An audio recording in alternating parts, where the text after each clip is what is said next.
Je suis venue ici, je n'ai pas de famille, je ne connais personne et je devais apprendre la langue. Ce n'était pas facile, il a fallu beaucoup de courage.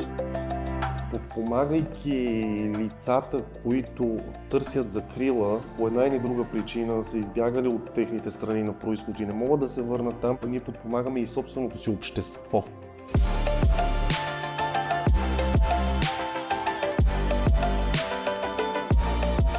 Mi chiamo Pelagie Kabanga e vengo dalla Repubblica Democratica del Congo e sono in Italia da circa 6 anni.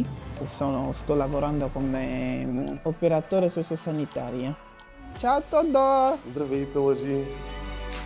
Аз съм адвокат Тодор Илиев от България, един от адвокатите в екипа на Център за правна помощ Глас България.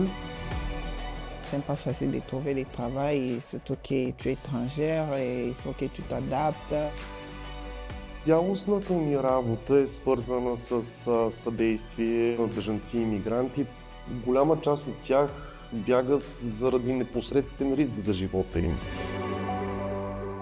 Refuge Welcome m'a beaucoup aidé pour m'intégrer, pour arriver là où je suis, dans la maison où je vis, avec la famille avec laquelle je vis actuellement. Le fonctionnement d'une famille d'accueil, c'est une famille qui t'accueille, qui te prend en charge comme une personne qui fait partie de leur famille. Бежанците, мигрантите, търсещите закрила, получават действително съдействие в различни насоки от множество главно неправителствени организации, в това число медицинска помощ, в това число психологическа, социална помощ, курсове езикови. Европейските политики следва да бъдат ориентирани именно в тази насока. Информираност, интеграция и наистина така балансиран подход към миграция. J'aime beaucoup donner, aider les patients et c'est là où je me suis mis à faire le travail.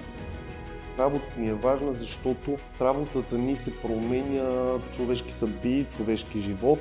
L'Italie, c'est mon pays d'accueil, c'est ma vie.